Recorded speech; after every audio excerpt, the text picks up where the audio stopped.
I'm Rory Sutherland and I'm on HelpBnk. And I'm going to answer a series of questions. The first one is, what is the biggest marketing lie? The biggest marketing lie is that marketing is a cost. Once you frame marketing as a cost, you've got the wrong mindset. Marketing is a way of avoiding opportunity cost. It's completely wrong to frame it that way. The second biggest lie is that you should only do marketing when it's completely measurable or accountable or quantifiable, because that's simply setting the bar too high, and a lot of very valuable things you can do to distinguish yourself are rendered impossible by that rule. Don't follow that rule. Measure what you can, but don't demand that you measure everything. That's simply a limitation. How can you make a boring product interesting? Don't ever think of a product as boring, because if it's solving someone's problem, it may seem boring to random passers-by, but when something goes wrong with your boiler parts suddenly take on an extreme level of interest. There is a way in which I think it pays to make them distinctive, eccentric, even to the point of seeming slightly gratuitous. If you just add some unusual feature. I'll give you an example, okay? Not a boring product at all, a very interesting product, but the wonderful foil cap they used to put on the lid of San Pellegrino cans was notionally pointless, but it made it completely different from every carbonated drink. Suddenly, because you had this foil cap on the top, it was like an access all areas pass. You could actually have cans of San Pellegrino at your wedding, which you probably wouldn't do with, say, Fanta. Perhaps. It can be a packaging detail, it can be a service detail. You can always bundle products with service, by the way. If you think your product's a commodity, you can decommoditize it by adding interesting, distinctive, and remarkable service levels to it. Great book you should read on this, by the way. It's Unreasonable Hospitality by Will Guidara, who's a restaurateur, and it's an absolutely fantastic book on how to differentiate yourself. How do big companies manipulate us to buy? It's a bit unfair, this phrase of manipulation. The value of anything depends on how we contextualize it. You can make really good things worthless by marketing in the wrong way. You can make boring things exciting by marketing in the right way. It's not reasonable to suggest that there's an objective view and valuation attached to a product that marketing interferes with. Everything only has a value to the extent to which we perceive it as valuable. That is not to say, by the way, you cannot do bad things with marketing techniques. You can undoubtedly mislead, you can obviously lie, you can use cunning behavioral science tricks to malicious intent.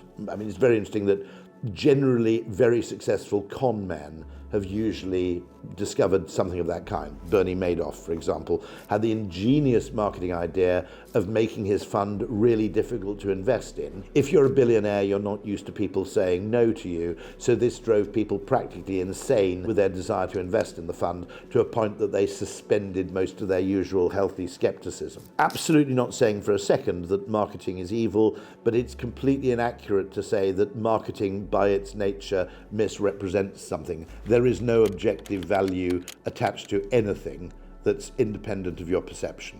You're marketing whether you like it or not. What human behaviors are the easiest to exploit? Habit and social proof, because they're innate. So getting people to do the same again and getting people to do the same as other people are doing are undoubtedly they're hardwired.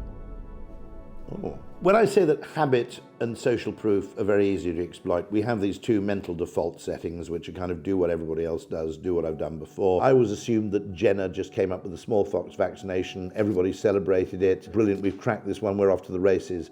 He had to contend with huge opposition, people saying it was unbiblical, people saying they'd never done it before, it was untested, untried. Every one of those things, from say drink driving to same-sex marriage to the adoption of the internet to the adoption of mobile phones, has required extraordinary levels of marketing. It seems extraordinary now to anybody in 2024, the idea that you have to advertise home electricity.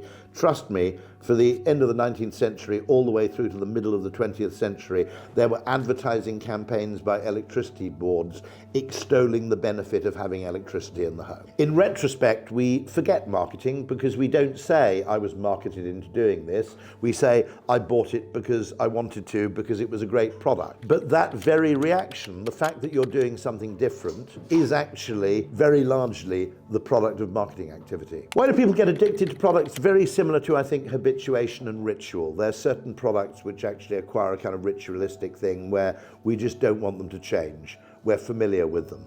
Now, you could argue, for instance, that people are addicted to the iPhone to the extent that if you switch from iOS to Android, there are a whole load of familiar System 1 behaviors that you've acquired in using the iPhone, which you will have to relearn if you switch to Android. Now, Android isn't very different to iOS. Conceptually, it's pretty damn similar. But enough of it is different that something that goes from being instinctive to actually requiring some cognitive effort, we find inherently painful. So ritual, in a sense, and the fact that things become System 1-ized, in other words, they become automatic, autonomic, actually creates a behavior which is very, very similar to an addiction. What marketing campaign results have been the most surprising? Actually, lots of them. And this is why, as I've said, don't demand that all your marketing is quantifiable. That's simply an unreasonable aspiration. A surprising number of direct marketing campaigns I've been involved in where we test, you find that seemingly trivial things have a huge effect. Seemingly important and logical things are sometimes counterproductive. So testing things where, for example, when you put the price up, demand goes up. It's completely seemingly illogical. It's only when you understand that the psychological is not the same as the narrowly logical and rational that you realize that actually makes sense. No one who's got a budget of £5,000 to spend on a painting wants to buy a £2,000 painting. So quite a lot of the experiments that I found particularly surprising and interesting relates to price. To economists, price is a number, but to consumers, price is a feeling. You can actually make the same thing feel expensive or feel good value for money simply by changing what people compare it to. Famously, I've always told this story, Rolls-Royce and Maserati stopped exhibiting their cars at car shows because they looked really expensive, and they switched instead to exhibiting their cars at yacht and aircraft shows. Now, if you're alongside a Learjet or a Sunseeker yacht, both of which run into many millions, bizarrely a €300,000 car almost becomes an impulse buy. What's your most controversial marketing take? I would argue that there is no objective perception of value whatsoever, that our valuation of something is internally constructed, it's a product of internal perception, and is therefore the product of mental processes which are highly influenced by context. But the fact that actually nothing is context independent, and therefore nothing can be completely marketing free. When you decide to go into one cafe rather than another cafe, well, in theory, yes, you'd look at reviews of the food, how reliable those reviews are. In fact, what you're doing is you're unconsciously reading a whole load of things about the design of the cafe, the furniture, the layout, the location, and you're making predictions based on what can only be said are kind of correlations, expectations, but largely most of what we perceive is actually a prediction. I find that very, very interesting because it explains, I think, to a large extent why it's very, very dangerous to solve problems without a market at present, because you will look at solving the problems that seem important to you. In the mind of a consumer, however, what they actually perceive is hugely contextually dependent. So you could spend an absolute fortune trying to improve objective reality and get absolutely nowhere in terms of changing customer behavior. I don't think it's actually controversial. Nobody disagrees with me. It's just something that people find hard to act on in their day-to-day lives. What is the marketing secret big companies don't want us to know? I genuinely don't think there are any. I mean, there are strange things which companies wouldn't go public about. The fact that you have to make Diet Coke taste a little bit more bitter than regular Coke because otherwise people don't believe it's a diet drink. The fact that, some medicinal products are deliberately made to taste unpleasant because it increases our belief in the efficacy of the product if it tastes weird and slightly unpalatable. There are things companies do which they don't make public. One of the things I would make an ethical consideration if I were using behavioral science to solve a business problem would be, would I be happy presenting this on stage to an audience which would include both journalists and the public? If I thought a significant number of people would be outraged if they discovered what was going on behind the scenes, I wouldn't be comfortable doing it. Now remember that most of the companies we work with are big companies that have a reputation to protect. It's not in their interests to risk being seen to be deceiving customers. That does not mean, and if you want to study the darker side of this, there are plenty of con men, hucksters, shysters, etc. out there who are undoubtedly using marketing tricks to mislead people. It's absolutely possible. One good reason to learn behavioural science is that you learn to spot it.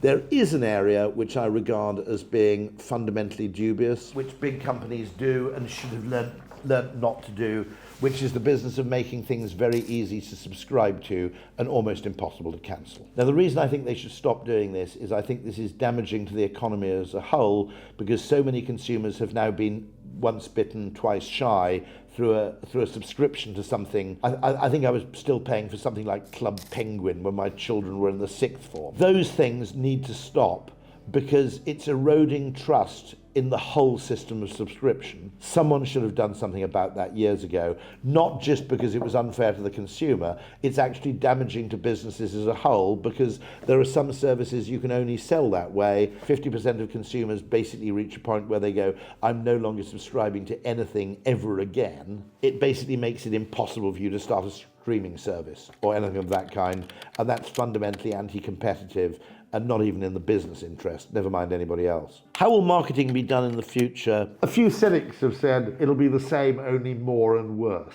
I can see a future, this would be the radical take, where marketing reverses direction completely, where a consumer appoints an AI-powered advertising agency to go out and find interesting products and services that they think may be of relevance. So in other words, rather than companies trying to reach people, you would actually, it's almost that story I told about the people who wrote to people saying, would you be willing to sell our house? Reversal of polarity, the reversal of the direction of travel. It's doing it backwards.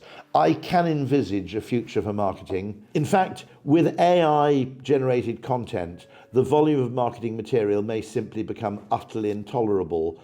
And what companies will do is effectively appoint AIs of their own to act for filtration, stimulation, curation. In other words, it's that thing I mentioned earlier, which is I'm quite interested in going to the Philippines in the first quarter of 2025. Over the next few months, can you send me interesting information that you think might be particularly pertinent? And so that will be advertising in reverse, where effectively you go, I need a toaster, go and find out the most interesting toasters you can find. In other words, it's marketing done backwards. I don't see any reason why this shouldn't become popular in the next 5 to 10 years. It's possible that if the volume of marketing material automatically generated becomes ridiculously high, it won't only be popular, it will be unavoidable. What inspires you as a marketer? Oh, just a few things. The fact that you're always learning. There's a lovely, lovely thing about marketing in general, and that's the one thing I'll always recommend about people going into advertising or marketing. There aren't that many jobs where doing anything can make you better at your job. You know, if you're an actuary and you sit outside a cafe or you observe the queue at Gales, it doesn't make you a better actuary. If you're in marketing or advertising, or indeed sales to some extent, I'd say, if you're in one of those psychologically informed disciplines, anything you do, going and seeing a French art house film, going to the cinema, going to a restaurant, riding on the top deck of a bus, eavesdropping on other people's conversations, anything, even the seemingly trivial, can make you a lot better at your job. That's still rewarding 35 years on.